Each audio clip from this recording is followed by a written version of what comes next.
वधूसुर गया नहीं है और शक्तिशाली हो गया है। इसका अर्थ यह है कि उसे कोई पुनर्जीवित करने का प्रयास कर रहा है। सोचिए अगर किसी इंसान को अचानक ये खबर मिले कि किसी दूर दराज के अनजान गांव में उसके नाम 200 कमरों का एक विशाल पुश्तैनी बंगला कर दिया गया है, तो उसकी क्या प्रतिक्रिया होगी? बिल्कुल। अमूमन कोई भी इंसान इस मुफ्त की संपत्ति को देखकर लालच से भर जाएगा, है ना? हाँ, एकदम। लेकिन हॉरर कहानियों की दुनिया में मुफ्त में मिली पुश्तैनी संपत्ति कोई उपहार नहीं होती। ये एक सजा होती है। मतलब एक ऐसा जाल जिसके दरवाजे पर अतीत के गहरे रहस्यों का ताला लगा होता है। सही कहा। और इंसान का लालच एक ऐसी कमजोरी है ना, जो उसे हमेशा उसकी जड़ों की तरफ वापस खींच लाता है, चाहे वो दुनिया के किसी भी कोने में क्यों ना बैठा हो। हाँ, कुछ जड़ें ऐसी होती हैं जिनमें बहुत गहरे और खौफनाक सच दबे होते हैं, जिन्हें कभी बाहर नहीं आना चाहिए। बिल्कुल। और आज के इस डीप डाइव का केंद्र भी कुछ ऐसा ही है। हमारे पास जो स्रोत हैं वो बॉलीवुड की लेटेस्ट हॉरर कॉमेडी फिल्म भूत बंगला की कहानी और उसके मनोविज्ञान का एक बहुत ही विस्तृत विश्लेषण है। स्त्री और मुंजा जैसी फिल्मों की कामयाबी के बाद अक्षय कुमार की इस फिल्म ने अपना एक अलग ही स्पेस बनाया है। हाँ, और आज हमारा लक्ष्य सिर्फ इस फिल्म की कहानी सुनाना नहीं है। हम इस कहानी के परतों को खोलेंगे और समझेंगे कि कैसे एक साधारण सी हॉरर फिल्म असल में प्राचीन भारतीय मिथकों, पीढ़ियों के श्राप और एक बहुत ही डार्क पारिवारिक रहस्य का मिक्सचर है। मतलब इस फिल्म की पटकथा को अगर ध्यान से देखा जाए ना, तो जो बात बाहर से एक आम भूत प्रेत की कहानी या जंप स्केयर जैसी लगती है, वो असल में मानवीय मनोविज्ञान और धोखे की एक बेहद जटिल गाथा है। अरे हाँ, चलिए कहानी के उस हिस्से से शुरुआत करते हैं जिसने मुझे सबसे ज्यादा रोमांचित किया। इस फिल्म की शुरुआत सीधे मुख्य किरदारों से नहीं होती है, बल्कि एक फ्रेम नैरेटिव से होती है। मतलब कहानी के अंदर कहानी। वो रेलवे स्टेशन वाला सीन ना? हाँ, बिल्कुल। मंगलपुर नाम का एक सुनसान रेलवे स्टेशन है। रात का समय है, मूसलाधार बारिश हो रही है और 4 दोस्त वहां फंसे हुए हैं। वो आग ताप रहे हैं और तभी अंधेरे से निकलकर एक रहस्यमयी बूढ़ा आदमी उनके पास आता है। ये कहानी सुनाने की बहुत ही क्लासिक टेक्निक है। हाँ, और जब वो दोस्त उससे पूछते हैं कि क्या इस गांव में सच में शादी की रात कोई राक्षस नई नवेली दुल्हन को उठा ले जाता है, तो वो बूढ़ा आदमी हामी भरता है और उन्हें एक खौफनाक कहानी सुनाना शुरू करता है। कैंप फायर के आसपास बैठ के डरावनी कहानियां सुनना हमारी सभ्यता का बहुत पुराना हिस्सा रहा है। मतलब ये तकनीक सुनने वालों को एक मॉडर्न सेटिंग से उठाकर सीधे सदियों पुराने रहस्यमयी माहौल में ले जाती है। बिल्कुल सही कहा। भारी बारिश, रेलवे स्टेशन, आग के पास बैठा एक अजनबी। हाँ, ये सब एक ऐसा साइकोलॉजिकल प्रभाव डालते हैं जहां इंसान अपना लॉजिक किनारे रखकर मिथकों पे यकीन करने के लिए तैयार हो जाता है। और ये बूढ़ा आदमी उन्हें सीधा उस अतीत में ले जाता है जहां मंगलपुर और पास के भरतपुर गांव में दशकों से खौफ पसरा है। खौफ इतना है कि वहां कोई शादी करने की हिम्मत नहीं करता। बाप रे, क्योंकि बारात पर वो काला साया हमला करता है ना? हाँ, और दुल्हन को हमेशा के लिए गायब कर देता है। लेकिन सबसे चौंकाने वाली बात यह है कि इसके पीछे का कारण कोई आम भटकती आत्मा नहीं है। यहाँ से कहानी एक प्राचीन मिथक में प्रवेश करती है। अच्छा, वो पांडवों के समय वाली बात? एकदम। स्रोत बताते हैं कि ये बात सदियों पुरानी है, जब इंद्रप्रस्थ साम्राज्य हुआ करता था। उस दौर में एक असुर कन्या और एक देवपुत्र को प्रेम हो जाता है। लेकिन जब उनका बच्चा होने वाला होता है तो देवता और असुर दोनों ही समुदायों में हाहाकार मच जाता है। और दोनों उस अजन्मे बच्चे को ठुकरा देते हैं। हाँ, इस बिंदु को अगर हम थोड़ा गहराई से देखें तो ये किसी भी बड़ी क्लासिक ट्रेजेडी की नींव लगती है मुझे। बिल्कुल। वो बच्चा ना तो पूरी तरह से देव है, ना ही असुर। वो समाज की नजरों में एक मिसफिट है। जब पूरा समाज किसी को उसके जन्म के आधार पर ही इस तरह ठुकरा देता है, तो वो बच्चा कहाँ जाएगा? सही बात है। ये तिरस्कार ही असल में एक दानव के जन्म का सबसे बड़ा कारण बनता है। और इसी तिरस्कार का परिणाम ये होता है कि वो असुर कन्या अपने बच्चे की जान बचाने के लिए उसे अंधकार के राजा अंधकारता को सौंप देती है। वो बच्चा अंधेरे के साम्राज्य में पलता है और बड़ा होकर शिवजी की घोर तपस्या करता है। और शिवजी उसे वो भयंकर वरदान देते हैं। हाँ, शिवजी प्रसन्न होकर उसे एक ऐसा वरदान देते हैं जो आगे चलकर इस पूरी कहानी का सबसे अहम हिस्सा बनता है। वरदान ये था कि इस बच्चे को कोई भी बाहरी व्यक्ति या अस्त्र नहीं मार सकता, सिवाय उसके अपने हाथों के या फिर उसी के अपने अंश के, मतलब उसी के खून के हाथों से। बाप रे, ये वरदान पाकर तो वो अजय हो गया होगा। पढ़ने लगता है। लेकिन मुझे यहाँ एक बात हैरान करती है यार, ये पूरी कहानी किसी भी मॉडर्न सुपर विलन की ओरिजिन स्टोरी जैसी लगती है। हाँ, जहाँ समाज के ठुकराए जाने का बदला समाज से ही लिया जाता है। ये बिल्कुल वही मनोविज्ञान है। जब देवताओं को अपनी हार सामने दिखने लगती है तो वो हमेशा की तरह विष्णु जी के पास जाते हैं। और विष्णु जी वधूसुर को हराने के लिए बाहुबल का नहीं, छल का सहारा लेते हैं। सही कहा। वो एक अप्सरा को धरती पर भेजते हैं जिसका एकमात्र काम वधूसुर को अपने रूप के जाल में फंसाना था। वधूसुर उसके प्यार में पड़ जाता है और अप्सरा शर्त रखती है कि वो तभी एक हो सकते हैं जब वो पूरे विधि विधान से शादी करें। लेकिन ये शादी वधूसुर के लिए सबसे बड़ा धोखा साबित होने वाली थी, है ना? बिल्कुल। शादी के मंडप का दृश्य बहुत ही ड्रामेटिक है। जब अप्सरा वधूसुर को वर माला पहना रही होती है तो उसने माला के पीछे एक जादुई खंजर छिपा रखा होता है। ओह, और वरमाला पहनाते समय जैसे ही वधूसुर अप्सरा का हाथ पकड़ता है, उसी खींचातानी में वो खंजर वधूसुर के सीने में उतर जाता है। हाँ, और तकनीकी रूप से देखें तो वधूसुर का हाथ भी उस खंजर पर था। मतलब शिवजी का वरदान भी टूटता नहीं है। दुनिया की नजरों में यही लगता है कि वधूसुर ने खुद को ही मार लिया हो। ये विष्णु जी की बहुत ही चतुर योजना थी। लेकिन पौराणिक कहानियों में मौत का मतलब हमेशा अंत नहीं होता है ना। वधूसुर की मौत के बाद काले जादूगरों का एक समूह उसके शरीर को लेकर एक मंदिर बनाता है ताकि काले जादू से उसे वापस जिंदा किया जा सके। एकदम। और इसे रोकने के लिए वो अप्सरा उस मंदिर के बाहर एक विशाल पेड़ का रूप ले लेती है। अगर हम इस पूरे मिथक को समझें तो वधूसुर का जो गुस्सा है, वो जो नई दुल्हनों का अपहरण करता है, वो बेवजह नहीं है। हाँ, क्योंकि उसे शादी के मंडप में एक नई नवेली दुल्हन के वेश में अप्सरा ने ही प्यार का नाटक करके धोखा दिया था। बिल्कुल। इसलिए उसका प्रतिशोध नई दुल्हनों पर ही निकलता है। ये विश्वासघात और अधूरे प्रेम का एक बहुत ही दर्दनाक रूप है। बाप रे, ये तो हो गई सदियों पुरानी बात। लेकिन कहानी जिस तरह से अचानक मॉडर्न दुनिया में छलांग लगाती है, वो बहुत ही अजीब और दिलचस्प कॉन्ट्रास्ट पैदा करता है। मतलब हम सदियों पुराने मंगलपुर से सीधे लंदन पहुंच जाते हैं। हाँ, जहां डॉक्टर वासुदेव आचार्य अपने बेटे अर्जुन, जिसका किरदार अक्षय कुमार ने निभाया है, और बेटी मीरा के साथ रहते हैं। मीरा की शादी राहुल नाम के लड़के से होने वाली है। पिता वासुदेव किसी काम से ऑस्ट्रेलिया जाते हैं और पीछे से एक लॉयर आता है। और वो लॉयर वो खौफनाक खबर लाता है। हाँ, वो बताता है कि मंगलपुर में उनके दादा दुष्यंत महाराज का निधन हो गया है और वो अपनी पोती मीरा के नाम अरबों की संपत्ति और 200 कमरों का एक विशाल बंगला छोड़ गए हैं। एक ऐसी संपत्ति जिसकी उन्हें कोई उम्मीद नहीं थी, और वो भी एक ऐसे दादा से जिससे वो लोग कभी मिले ही नहीं। मतलब ये बहुत ही सस्पिशियस है। हमें शादी करने पहुंच जाते हैं सिर्फ इसलिए क्योंकि संपत्ति मुफ्त में मिली है। कोई ये जानने की कोशिश नहीं करता कि दादाजी ने अचानक ये संपत्ति क्यों दी। ये लालच और अज्ञानता का एक बहुत ही घातक कॉकटेल है। अगर हम हॉरर जॉनर के नजरिए से देखें तो मुफ्त की पुश्तैनी संपत्ति हमेशा एक ट्रैप होती है। बिल्कुल।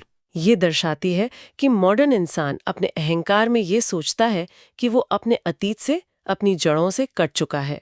वो लंदन जैसे शहर में बैठकर सोचता है कि किसी गांव के अंधविश्वास या श्राप उस तक नहीं पहुंच सकते। लेकिन विरासत में केवल पैसा नहीं मिलता ना, इंसान को अपने पूर्वजों के कर्म, उनके पाप और उनके छोड़े गए श्राप भी विरासत में मिलते हैं। एकदम सही बात है। और अर्जुन का ये अहंकार बहुत जल्दी टूटने लगता है। हाँ, वो सीधे इंडिया आता है। ट्रेन में उसकी मुलाकात प्रिया से होती है, जो वामिका गब्बी हैं, और वो मंगलपुर पहुंच जाता है।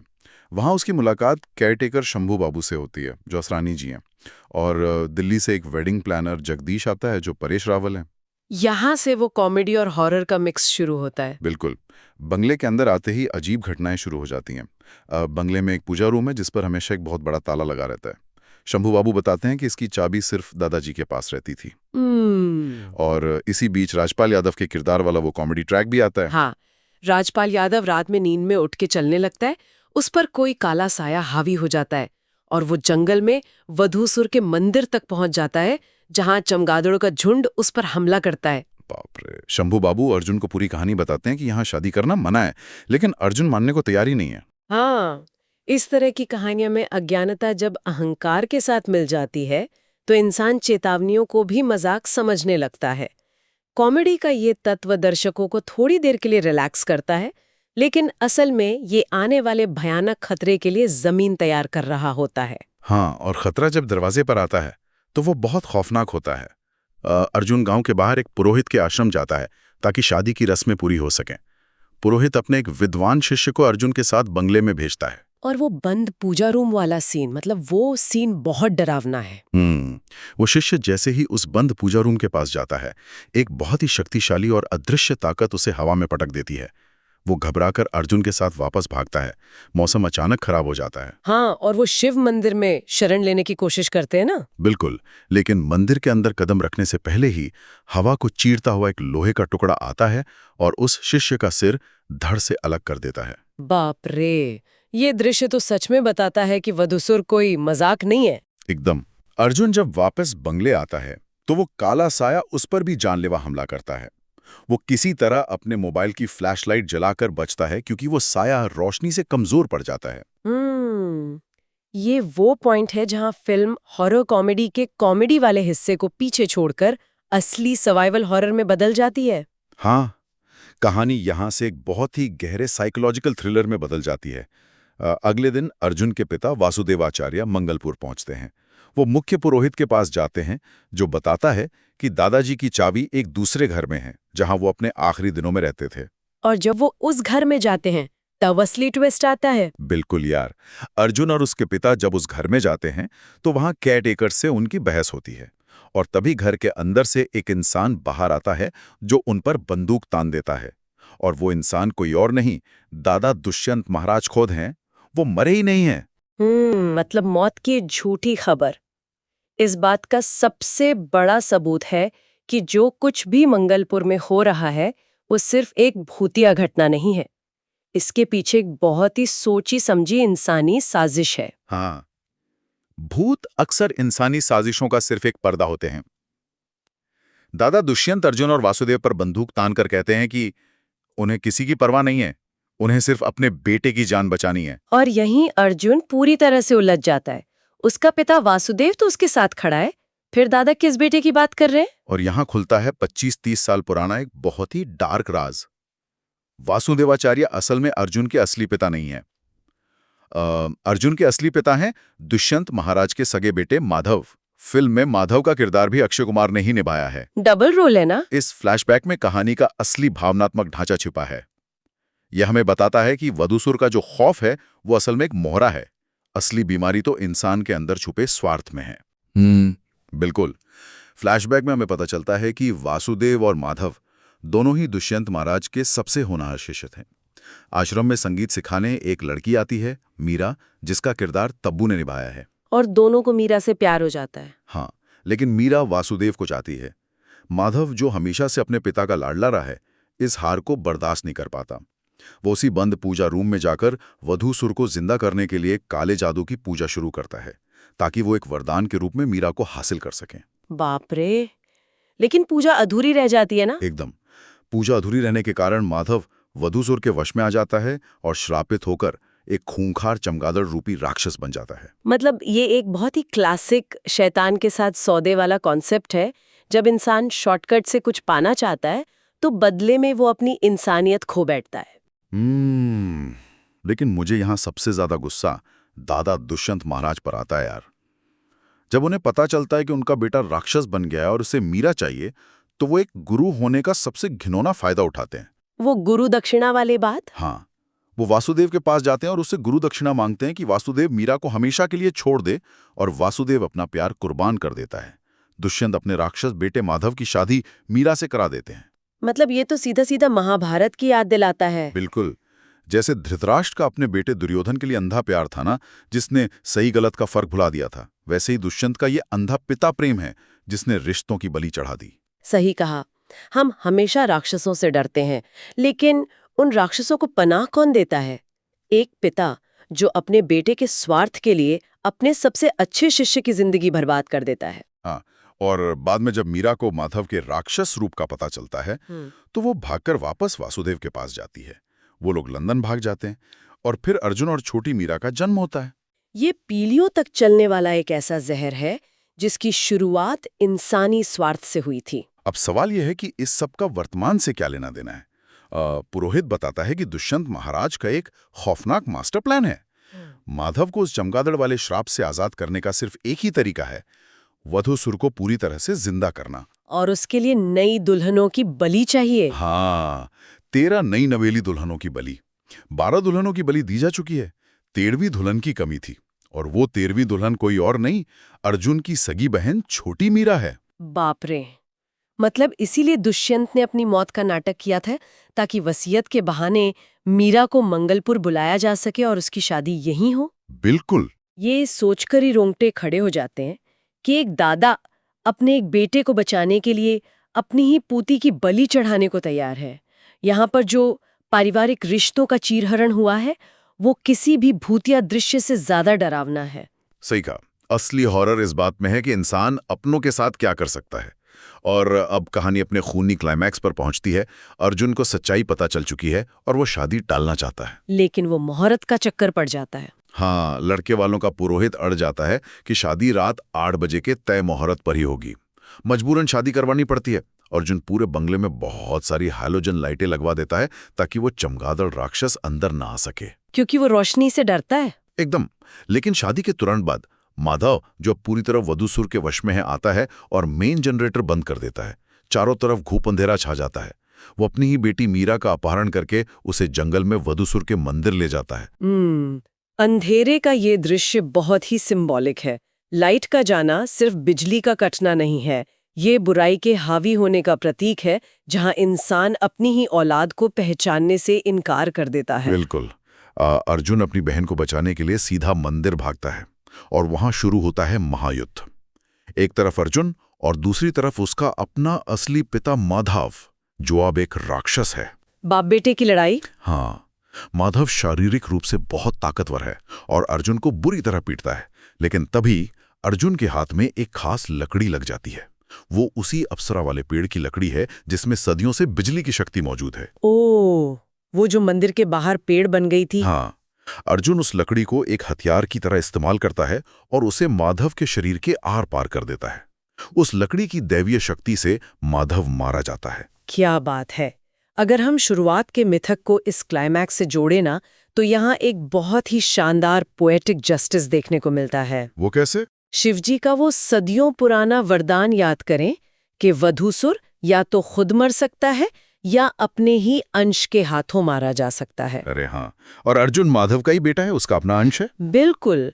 नियति ने उस प्राचीन वरदान की शर्तों को पूरा करने के लिए ही अर्जुन को लंदन से खींचकर मंगलपुर तक पहुंचाया था। ये नियति का एक बहुत ही क्रूर लेकिन अचूक चक्र है। वाह यार। और इसके बाद अर्जुन गुस्से में आकर उस स्वार्थी दादा दुष्यंत को भी आग में धकेलकर मार देता है। वो अपनी बहन को बचाता है और कहानी यहाँ से वापस वर्तमान में उसी रेलवे स्टेशन पर आ जाती है। वो 4 दोस्त जो कहानी सुन रहे थे। हाँ, और तब फिल्म का आखिरी खुलासा होता है। वो बूढ़ा आदमी जो उन्हें ये कहानी सुना रहा था, वो कोई और नहीं, खुद अर्जुन है। सच में? हाँ, अर्जुन ने अपनी बहन की शादी करवाकर उसे आजाद कर दिया, लेकिन खुद लंदन वापस नहीं गया। वो मंगलपुर में ही बस गया, हमेशा के लिए, ताकि वो उस गांव का पहरेदार बन सके और ये सुनिश्चित कर सकें कि कोई दोबारा वधूसुर को जिंदा करने की कोशिश न करे। जो श्राप एक पीढ़ी के स्वार्थ ने शुरू किया था, उसे खत्म करने के लिए दूसरी पीढ़ी को अपना पूरा जीवन वहीं समर्पित करना पड़ा। अर्जुन ने खुद को मंगलपुर में कैद करके आने वाली पीढ़ियों को आजाद किया है। बिल्कुल, मतलब पूर्वजों के किए गए कर्मों का भुगतान किसी ना किसी को तो करना ही पड़ता है। एकदम सही बात है। तो अगर हम इन सब बातों का निचोड़ निकालें तो भूत बंगला सिर्फ डराने या हंसाने वाली फिल्म नहीं है, ये पीढ़ियों के दर्द की कहानी है। ये बताती है कि कैसे अंधा प्रेम और लालच विनाश ला सकता है। हाँ, और अक्सर जिस चीज से हम बाहर डरते हैं, जैसे भूत या राक्षस, उसके पीछे असल में इंसानी लालच और स्वार्थ की कोई बहुत पुरानी डार्क कहानी छिपी होती है। बाहर की भूख को शायद एक बार शांत हो जाए, लेकिन पारिवारिक रहस्यों के भूत पीढ़ियों तक इंसानों का पीछा करते हैं। असल राक्षस तो इंसान के अंदर ही होते हैं। बिल्कुल सही कहा। और यही बात हमें आज के उस विचार पर ला खड़ी करती है जिसे लेकर हर कोई गहराई से मंथन कर सकता है। सुनने वालों को अक्सर लगता होगा कि विरासत में केवल धन, जमीन, जायदाद या रुतबा मिलता है। लेकिन क्या हो अगर उस शान और शौकत वाली विरासत के साथ एक ऐसा श्राप या एक ऐसा डार्क इतिहास जुड़ा हो जिसकी भारी कीमत आज आपको चुकानी पड़े। ये तो बहुत डरावना ख्याल है। हाँ, क्या ऐसी स्थिति में कोई भी इंसान अर्जुन की तरह उस अंधकार का डटकर सामना करेगा और उसकी जिम्मेदारी लेगा, या फिर सब कुछ छोड़कर वहां से भाग जाना पसंद करेगा? विरासत और उसकी कीमत से जुड़े इस गहरे सवाल पर विचार जरूर कीजिएगा।